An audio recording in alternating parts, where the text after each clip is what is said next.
பெரிவாச்சரணம். தெய்வத்தின் குரல் முதல் பாகம் சாப்டர் 7 பண்பாடு என்னும் தலைப்பில் தமிழ்நாட்டு பண்பின் பெருமை. உலகத்தில் இருக்கிற கோயில்களில் பாதிக்கு மேல் இந்தியாவில்தான் இருக்கின்றன. இதிலும் பாதிக்கு மேற்பட்ட ஆலயங்கள் தமிழ்நாட்டில்தான் இருக்கின்றன. உலகத்தில் இருக்கிற சாஸ்திரங்களில் பக்தி நூல்களில் பாதிக்கு மேல் இந்தியாவில்தான் இருக்கின்றன. இதில் பாதிக்கு மேற்பட்ட நூல்கள் தமிழ்நாட்டைச் சேர்ந்தவையே கும்பகோணத்தை சுற்றியுள்ள காவிரி பிரதேசத்தில் கிடைத்த ஏட்டுச்சுவடிகள் உலகத்திலுள்ள சாஸ்திரங்களில் பாதிக்கு மேற்பட்டவை என்று அறியும் போது நமக்கு ரொம்பவும் பெருமையாக இருக்கிறது. இதோடு கூட தமிழ்நாட்டுக்கு இன்னொரு தனி பெருமை உண்டு. சாதாரணமாக ஒரு குறிப்பிட்ட மொழியும் ஒரு விசேஷமான கலாச்சாரமும் உள்ள ஒரு பிரதேசத்தில் பிற மொழியினரும் பிற கலாச்சாரத்தினரும் குடியேறினால் நாளடைவில் அவர்கள் தங்கள் தனி வழக்கங்களையும் பாஷைகளையும் இழந்து அந்த பிரதேசத்தின் மொழியையே பேச ஆரம்பித்து விடுவார்கள். அங்குள்ள நாகரீகத்தையே பின்பற்ற ஆரம்பித்து விடுவார்கள். உலக நாடுகளின் சரித்திரத்தை பார்க்கும்போது இந்த உண்மை நிதர்சனமாகிறது. இப்போது உத்தியோக நிமித்தம் வடக்கே நம்மவர் போகிறது மட்டுமன்றி பூர்வத்திலேயே தமிழ்நாட்டு பிராமணர் பலர் வடக்கே போயிருக்கிறார்கள். ஆந்திரர்களுக்கும் சோழர்களுக்கும் கல்யாண கொடுப்பினை இருந்த சமயத்தில் இப்படி பலர் போயிருக்கிறார்கள். வேறு சந்தர்ப்பங்களிலும் போயிருக்கிறார்கள்.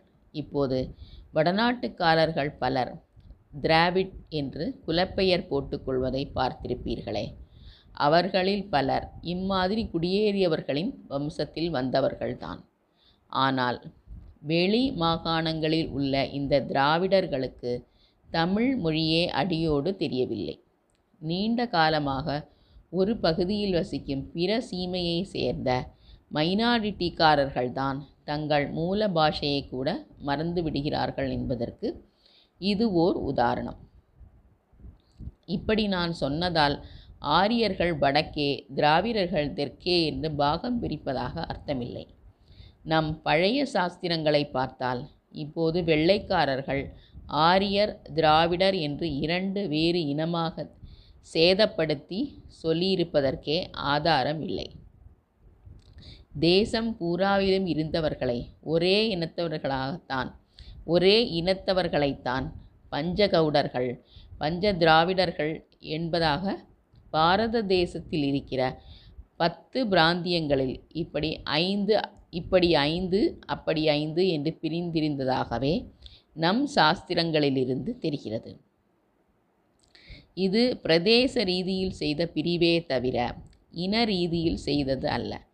பிற்பாடு திராவிடம் என்பது தமிழரை மட்டும் கவுடர் என்பது வங்காளியரை மட்டும் குறிப்பதாக ஆகியிருக்கிறது.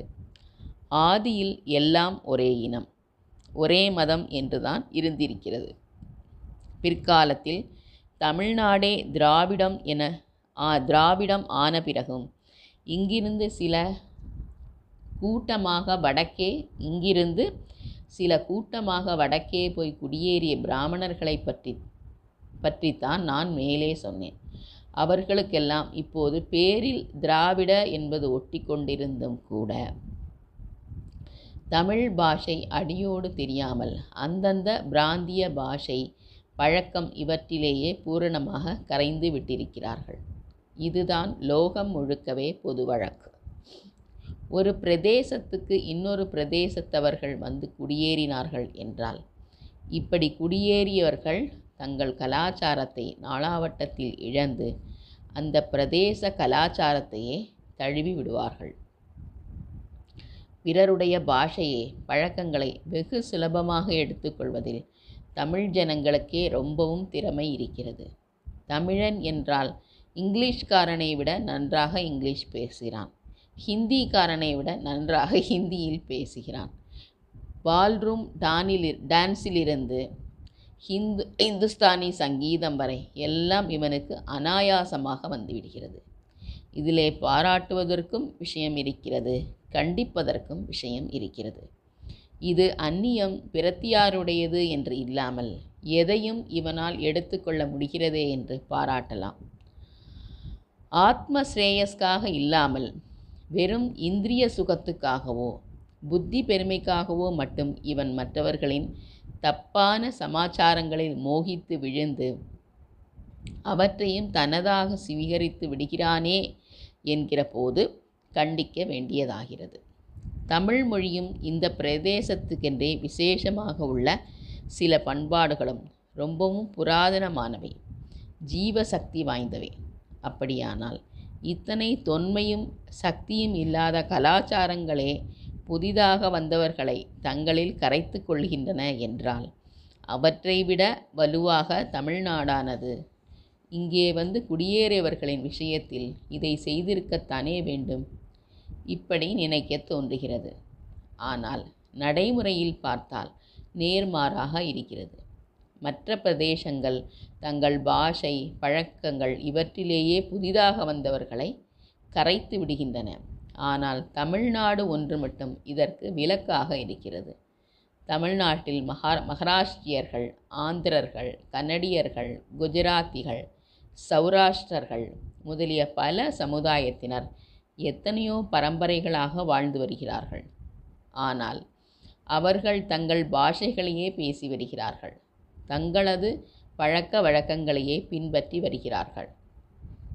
ஆதிகாலத்திலிருந்து திராவிட தேசமானது இவ்வாறு அந்நிய தேசங்களிலிருந்தும் பாரதத்தின் பிற பகுதிகளிலிருந்தும் வந்தவர்களுக்கெல்லாம் இடம் தந்து அவரவரையும் அவரவது பாஷை சம்பிரதாயம் இவைகளிலேயே நிலைப்படுத்தி இருக்கிறது.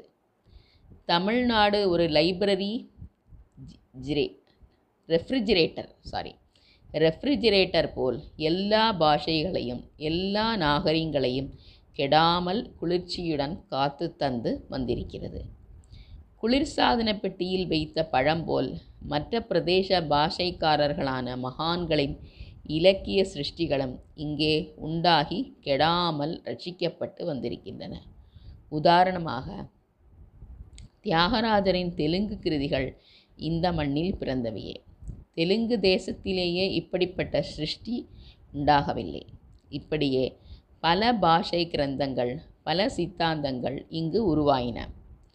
மற்றவை அனைத்தோடும் தன்னை இழைய விட்டு கொண்டு தன்னை மற்றவர்கள் மீது திணித்து நிர்பந்திக்காமல் இருக்கிற ஒரு தனி பண்பு திராவிட தேசத்துக்கே சிறப்பாக இருந்து வந்திருக்கிறது. தொன்று தொட்டு வேதநெறியின் வீடாக இருந்திருப்பது தமிழகமே. மனித குலத்தின் முதல்வரான மனு வைகை அருகே உள்ள கிருதமாலா கரையில் வசித்ததாகவே பாகவதம் கூறுகிறது. வேத தர்மம் இங்கேதான் பிறந்தது.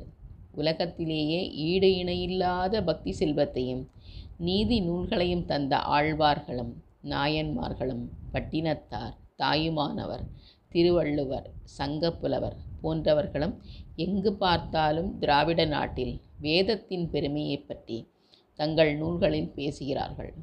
சோழ, பாண்டிய, பல்லவ மன்னர்கள் வேத பாடசாலைகளுக்கும் வேத வித்துக்களுக்கும் தாங்கள் செய்த சாசனங்களை கல்வெட்டுகளில் பொறித்து பூரிப்படைந்திருக்கிறார்கள். சென்ற நூற்றாண்டை சேர்ந்த கிறிஸ்துவ புலவரான ஸ்ரீ வேதநாயகம் பிள்ளை கூட தமிழ்நாட்டில் தேவாலயங்களோடு பிரம்மாலயங்கள் வேத பாடசாலைகள் நிறைந்திருப்பதையே பெருமையோடு கூறியிருக்கிறார். வேதம் நிறைந்த தமிழ்நாடு என்று பாரதியார் பாடியது உங்களுக்கு தெரியும். இப்படி வேத தர்மமும் சகல கலைகளும் பரமார்த்திகமும் தோய்ந்து கிடக்கும் தமிழ்நாட்டில் பண்டை காலத்திலிருந்து அவ்வப்போது அவைதிகமும் நாஸ்திகமும் தலைக்காட்டி வந்ததும் உண்டு. ஆனால் இத்தகைய நாஸ்திக ஆட்டங்கள் ஏற்பட்ட ஒவ்வொரு சமயத்திலும் மக்கள் விழித்து கொண்டு தங்கள் தெய்வ பக்திக்கும் வைதீக நம்பிக்கைக்கும் கூர்த்தீட்டிக் கொண்டதை சரித்திரம் சொல்கிறது. அதற்கப்புறம் வேத நெறி இரு மடங்காக கொழுந்துவிட்டு ஜொலித்திருக்கிறது. பெரியவா சரணம்.